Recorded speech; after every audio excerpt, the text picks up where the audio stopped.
Então, se você ainda não é um discípulo de Jesus, nossa súplica é que você o conheça e creia no Evangelho e experimente o novo nascimento que há em Cristo. Como alguém nasce de novo? Como alguém se torna um discípulo de Jesus? Como alguém se torna um crente salvo em Cristo? É muito simples, o Evangelho é muito simples. O Evangelho diz que todos pecaram, todos, e estão separados da glória de Deus. E a Bíblia diz também que o salário do pecado é a morte. E a morte de que a Bíblia fala envolve tudo, inclusive a morte eterna.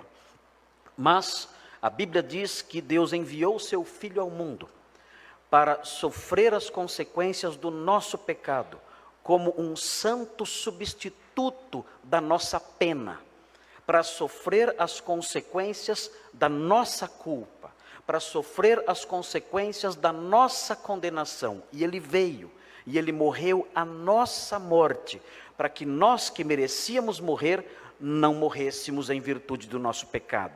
Nós pecamos, tínhamos que morrer, porque o salário do pecado é a morte, mas Ele sem pecado veio aqui e morreu como um pecador para nos substituir. Como alguém pode se beneficiar dessa santa substituição? O Evangelho ensina, nós temos que crer nele. E crer de tal maneira que invoquemos o seu nome dizendo: Senhor, salva-me. Eu creio no Senhor Jesus Cristo como o seu Filho que veio aqui para morrer em meu lugar, para sofrer as consequências da minha culpa, para sofrer a minha condenação. Eu creio nele. Quando isso acontece, quando a pessoa crê em Cristo, o apóstolo Paulo ensina que essa pessoa é justificada, ou seja, a sua culpa é removida, e ela passa a ter paz com Deus, e passa a ter uma herança também no reino de Deus e de Cristo. Então, quem é o crente? É a pessoa que ouviu essas coisas e creu nisso.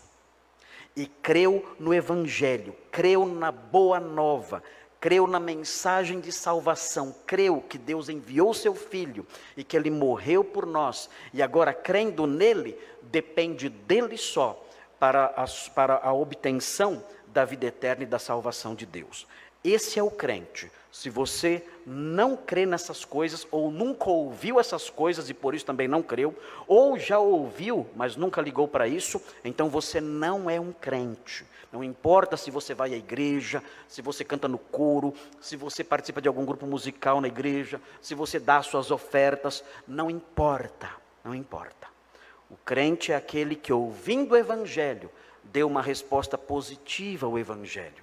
E creu em Jesus Cristo e passou a confiar somente nele para ser salvo. Esse é o crente. Se você ainda não é um crente, a nossa expectativa é que você se torne um crente hoje e creia no Senhor Jesus Cristo e invoque o seu nome. O apóstolo Paulo diz: aquele que invocar o nome do Senhor será salvo.